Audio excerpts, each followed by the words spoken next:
नमस्कार दोस्तों, आइए आज हम हिंदी साहित्य के इतिहास के बारे में जानेंगे और पढ़ेंगे इसके बारे में कि ये इतिहास कहाँ से आया और कितने भागों में बांटा गया। हिंदी साहित्य के इतिहास के बारे में CGPSC मेंस या कोई भी PCS में क्या क्या क्वेश्चन पूछ सकता है या उसके बारे में हम अभी पढ़ते हैं और जानने की कोशिश करते हैं कि इतिहास हिंदी साहित्य का वाकई में होता क्या है। इसके बारे में हम हिंदी साहित्य के इतिहास को 4 भागों में बांट देते हैं। पहला, आदिकाल। आदिकाल को ही हम चरण काल भी कहते हैं। चरण काल, इसे ही सामंत काल या अपभ्रंश काल भी कहते हैं।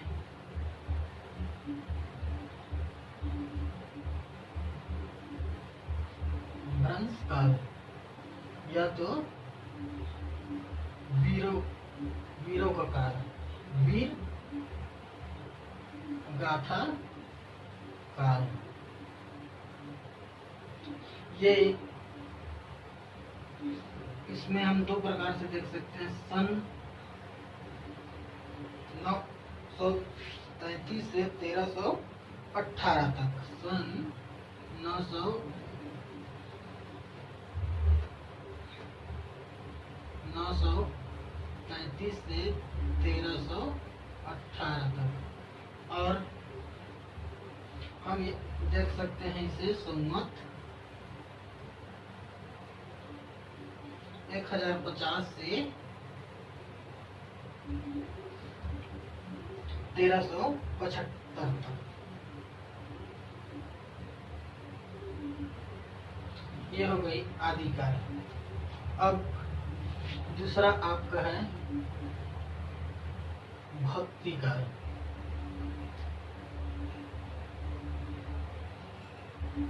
भक्ति काल को हम स्वर्ण काल भी कहते हैं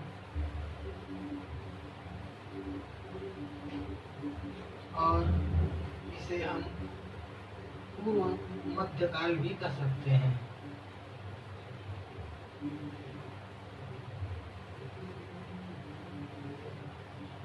इसे हम सन 1318 से सन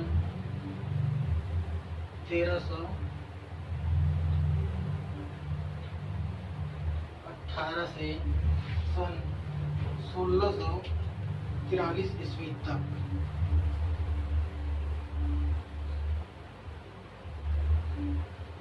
और संवत में देख सकते हैं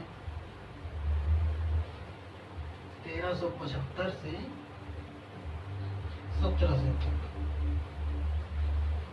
तीसरा है आपका रीतिकाल।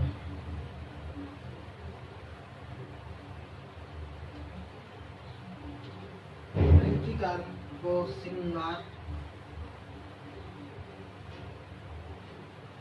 काल भी कहा जा सकता है या तो उत्तर मध्य काल भी कह सकते हैं। मध्य काल ये होगा सन 1643 से 1843 तक। और संवत में 1700 से 1900 तक। ठीक है दोस्तों।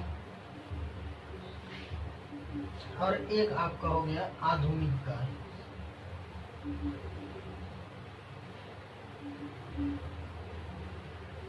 ये है आधुनिक काल को हम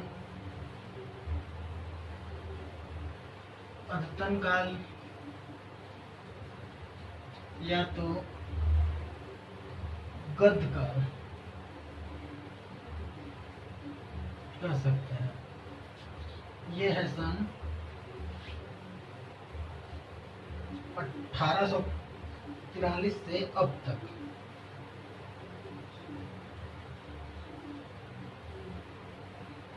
और संवत में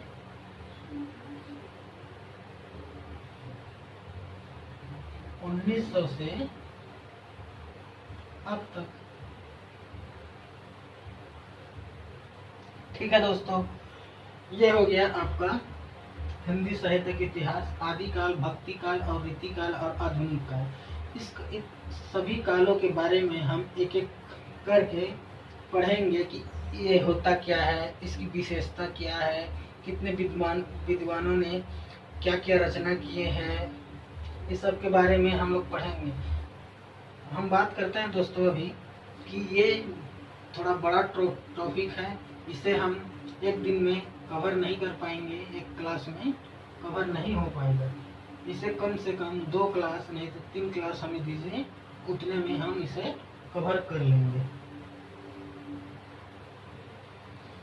ये 2 क्लास में कवर हो जाएगा, ठीक है ना दोस्तों, क्योंकि सभी के बारे में अच्छे से जानेंगे और अच्छे से पढ़ेंगे और कोशिश करेंगे कि परीक्षा में जो भी क्वेश्चन आए उसे हम अच्छे से बना सकें। इसीलिए हम 2 क्लास में इसे बताने की प्रयत्न करेंगे। ठीक, आदिकाल, भक्ति काल, रीतिकाल और आधुनिक काल, इसे आप नोट्स में लिख लें, क्योंकि मैंने 10, 9 और 11 और 12 इतने को मिला के एक अच्छा सा नोट्स बनाया हूँ और उसी को मैं आपको बता रहा हूँ। इसे आप अच्छे से समझ लीजिए, ठीक है। तो आइए हम स्टार्ट करते हैं आदिकाल से।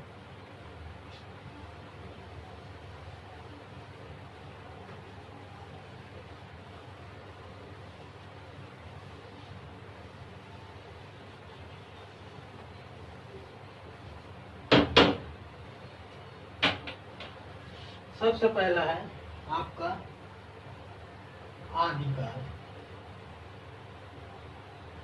आदिकाल होता क्या है? आदिकाल में देश में मुसलमानों के आक्रमणों के कारण उत्तर भारत तथा विशेषकर राजस्थान में छोटे छोटे राज्यों का होना, राजाओं का आपसी ईर्ष्या देश के कारण प्रायः युद्ध होते थे। ये रजवाड़े राजपूत राजा स्वभाव से वीर, साहसी तथा विलासी होते थे। राजकुमारियों का बलपूर्वक हरण करके उनसे विवाह करना प्रतिष्ठा समझते थे। राजकुमारियों भी वीर पुरुषों से अक्षत होकर गौरवान्वित महसूस करती थी। आत्मशक्ति के विस्तार हेतु युद्ध रचना करते थे। प्रायः कवि अपने आश्रयदाता की प्रशंसा में से कविताएं लिखते थे। उन्हें चारण भात कहा जाता था। चारण भात उसे कहते हैं दोस्तों कि जिस कवियों ने अपने राजाओं के साथ रहकर राजाओं के बारे में रचना करना, राजाओं के बारे में रचना लिखना, या कोई निबंध हो या कोई कविता हो राजाओं के बारे में, उसे चारण भात कहते हैं। वे कलम से नहीं तलवार के धनी होते थे। युद्धों में राजाओं के साथ रहकर युद्ध करते थे। वे राष्ट्र हित में कोई विशेष योगदान नहीं दे सके। इसे आप अच्छे से नोट्स कर लीजिए। ये हो गया आदिकाल। अब आदिकाल हो गया। अब उसके नामकरण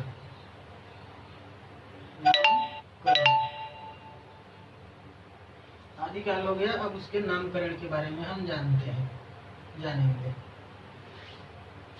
वीर गाथा काल को आदिकाल, चरण काल, अपभ्रंश काल, सामंत युग, लोक गाथा आदि के नामों से जाना जाता है। हिंदी का आरंभिक काल होने से इसे आदिकाल कहा जाता है।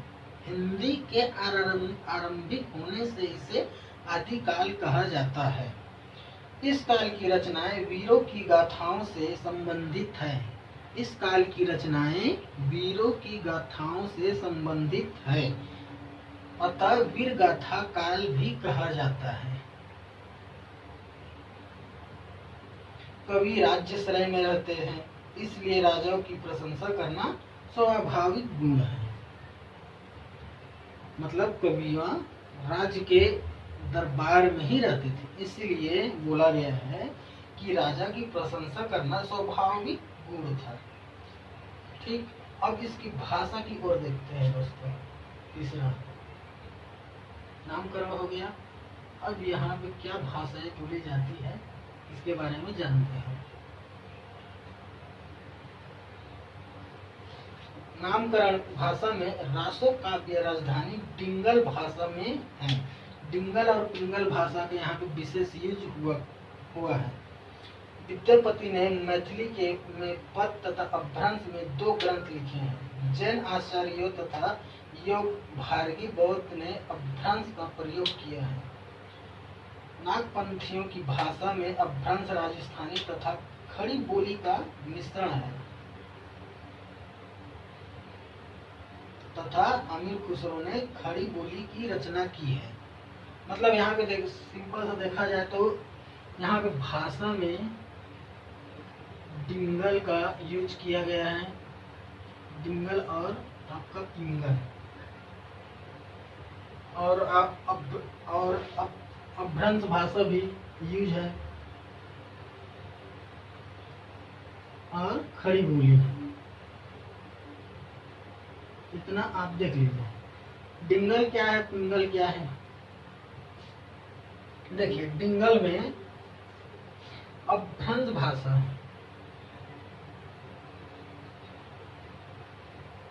प्लस राजस्थानी भाषा का योग,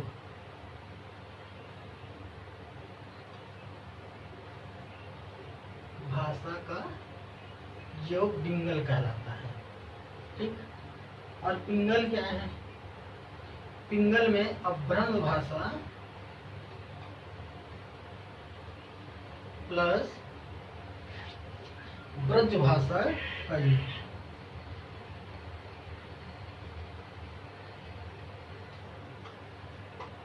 ठीक, डिंगल हो गया, पिंगल हो गया, इतना आप जान लीजिए।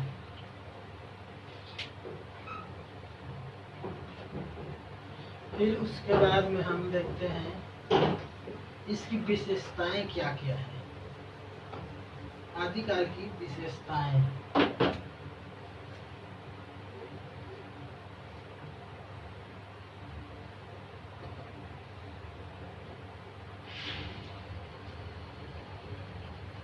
आदिकाल की विशेषता क्या क्या हो सकती है।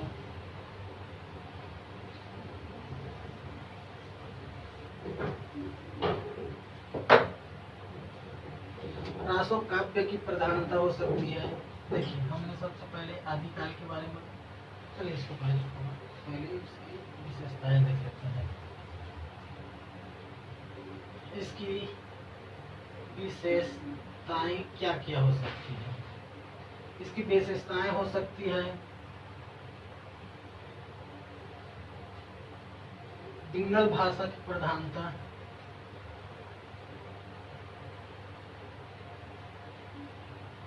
ठीक दोस्तों। दूसरा क्या हो सकता है, रासो काव्य की प्रधानता,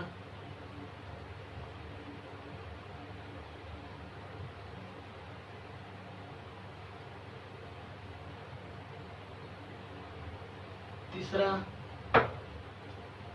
दोहा में रोला, उल्लाला, कुंडलिया, त्रोटा, तोमर आर्यों दोनों का प्रयोग किया गया है।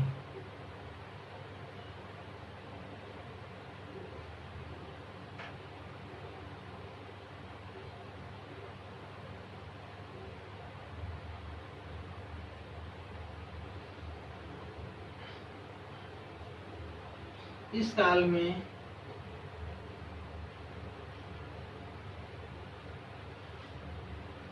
कवियों ने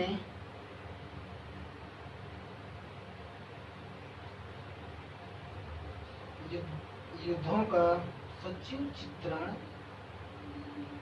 कवियों ने युद्धों का सचिव चित्र स्थित किया है।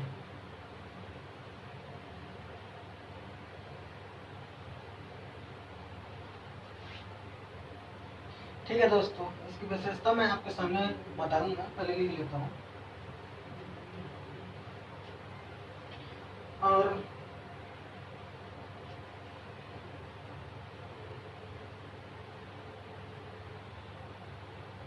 इसमें वीर और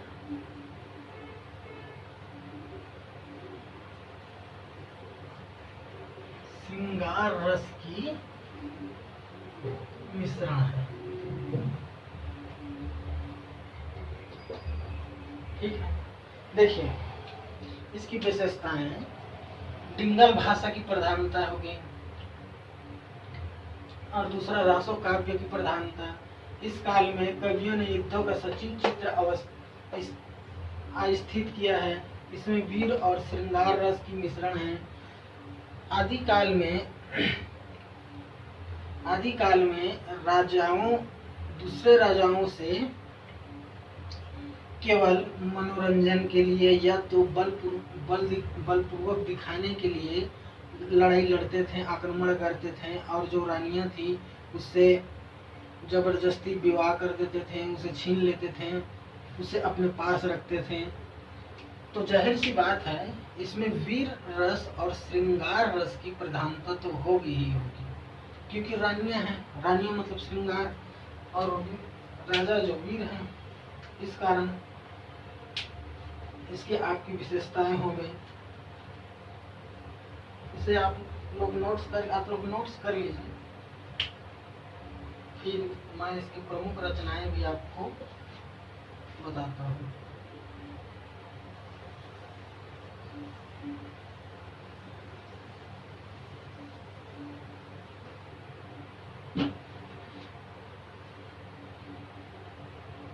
प्रमुख रचनाएं, कवि और रचना।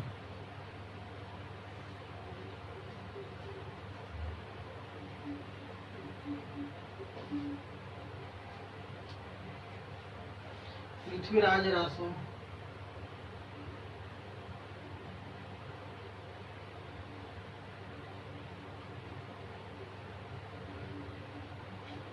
विजयपाल रासो, बिसल रासो, विजयपाल रासो, बिसल देव रासो,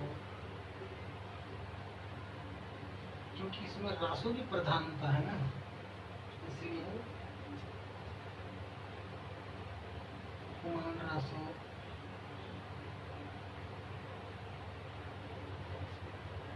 परमाल रासो,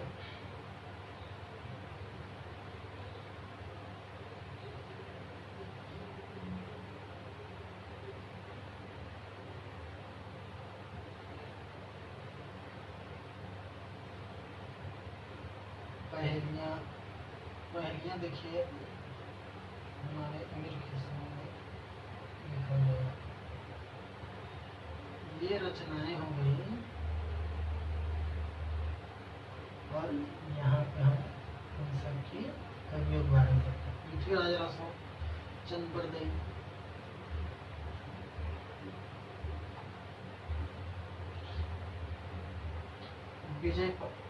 विजयपाल रासो को नरपति नाल ने लिखा।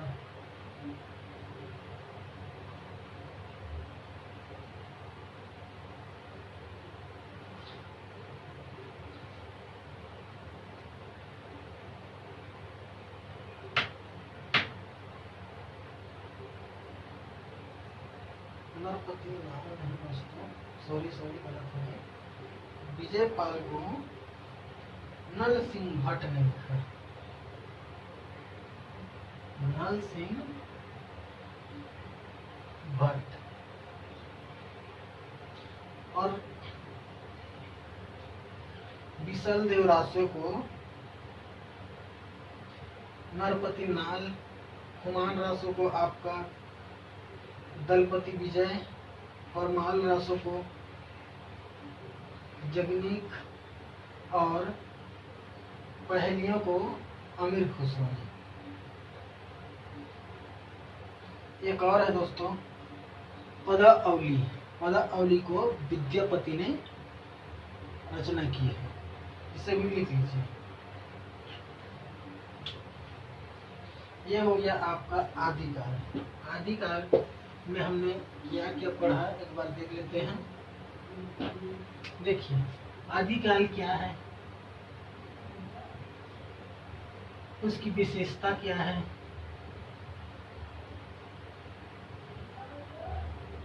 और प्रमुख कवि और रचनाएं। बस सभी में जितने भी काल हैं यही से पूछे जाते हैं। उसकी विशेषताएं बताइए, उसके प्रमुख रचनाएं बताइए, या तो ये होता क्या है ये बताइए। यही चीज बस पूछेंगे एग्जाम में। या तो पूछेंगे आदिकाल की 4 प्रमुख विशेषताएं को लिखिए, या तो उसकी प्रमुख रचनाएं